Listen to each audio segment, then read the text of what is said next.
Daily Broadside, day 513. Do you ever eat peanut butter, like by itself with a spoon because you're bored?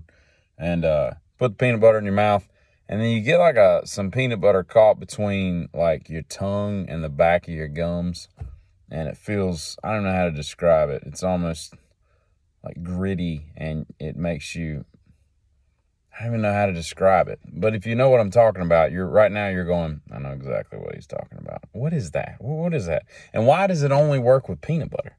Why don't other foods make you, I mean, there's tons of foods that, they take a travel around your mouth anytime you eat them. I don't get it. I don't get it. And speaking of food, last night I ate 3/4 of a jar of pickles. I love pickles all of a sudden. I'm like a pregnant woman.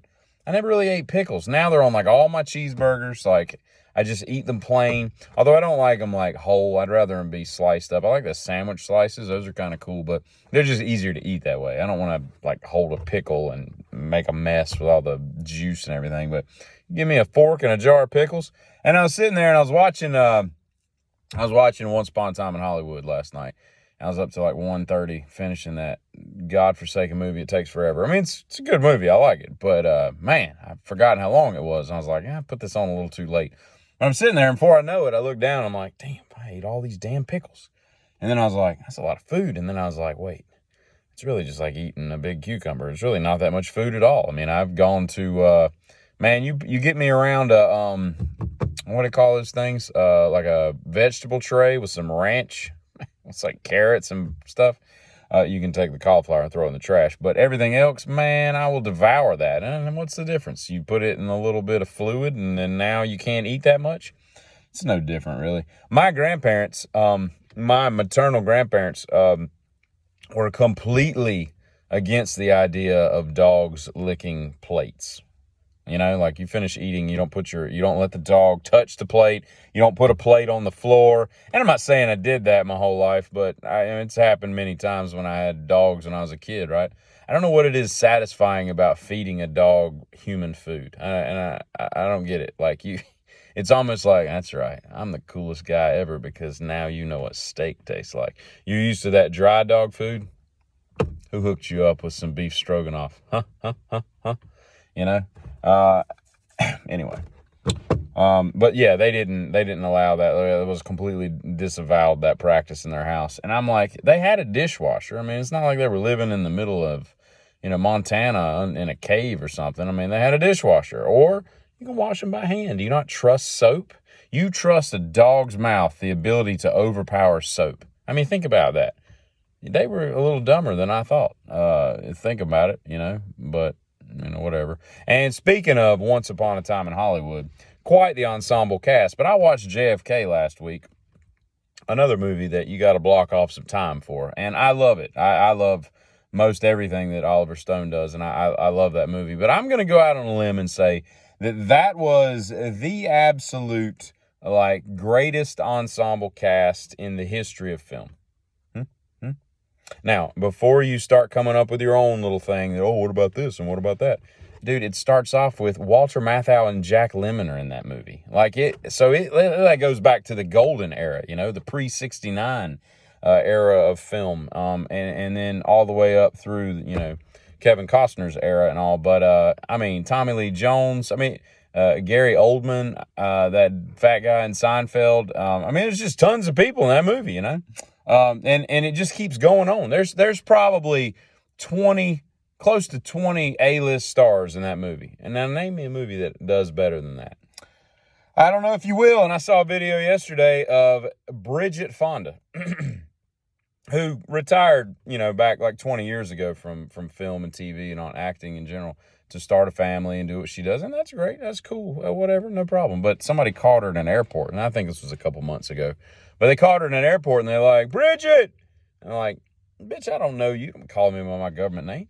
But they're like, Bridget, you got any plans to be in a film? And I want to be like, paparazzi, how stupid are y'all? Like, she ain't been in a film in 20 years. And now my point to this is she looks nothing like what she did. Like, and I don't mean like she's like Melanie Griffith or Meg Ryan or somebody that's just jokered their whole face and you're like, dang, Who is that? You don't even recognize them. And that's like it's them, but you're like, God, you were so beautiful and you have destroyed your face. Melanie Griffith was just a pretty girl back in the day, working girl and all them 80s movies. I think it was Working Girl. And, she's a pretty girl. And now she just looks like Nicholson's Joker. The people that they were, love that Joker. It's got that kind of vibe, right? And it's like Botox, times a million, what they've done, what they do. I don't get it. So I'm not talking about that or Meg Ryan, those people. I'm talking about like, what was the chick? It was in the Top Gun. Kelly McGillis. Like, if you ran into Kelly McGillis and Bridget Fonda at a bar or, maybe an Applebee's or something on a Saturday afternoon and they're just having like a late lunch, they're like the only ones in there and you go in there and you're like, what's up, ladies? How y'all? Not that you would say hello to just women sitting down. That would be kind of weird. But let's say you did. You're like, hey. You make eye contact. So you're just being a nice citizen. You're like, hey, how you doing?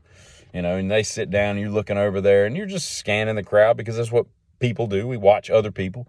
And I'm studying. I'm like, look at them two women over there. I said hey to them a minute ago.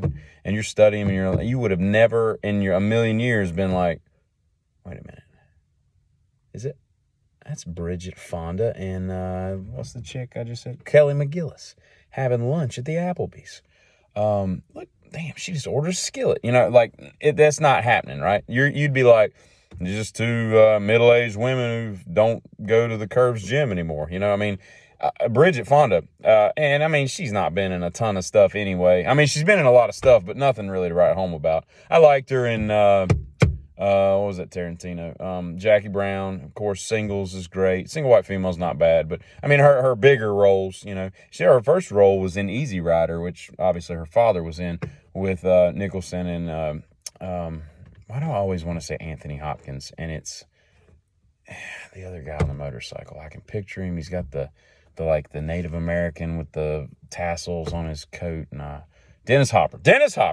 And she played like some communal girl, like in a commune or something like that. She was like a little girl back then. She was born in 1964, so she would have been like 3 or 5, something like that. Anyway, what the hell was I talking about? So yeah. So like she's just plumped up and like she was such a tiny little petite thing. And now you're like, I don't even know how you can get that big, relative to what she was. And I'm not saying she's like 600-pound life. I'm just saying she's so different than what she was, First of all, everybody in Hollywood wants to be all non-judgmental and all. And if Bridget Fonda decided, hey, I'm gonna get back into acting, they'd all be like all judgmental and be like, the hell you are.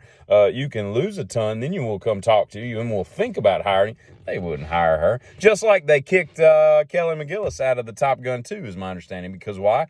Because she's very homely and not looking good, and she just looks like a middle-aged cat lady that lives by herself and has no prospects. Romantically speaking. And there's nothing wrong with that. If you want to live as a independent cat lady and just, get takeout a couple times a night and watch soap operas, I don't care. It's fine. There's no judgment there. I'm just saying, I'm, painting a picture. What was my point to this? Just the fact that, you wouldn't recognize Bridget Fonda if you saw her. Giddy.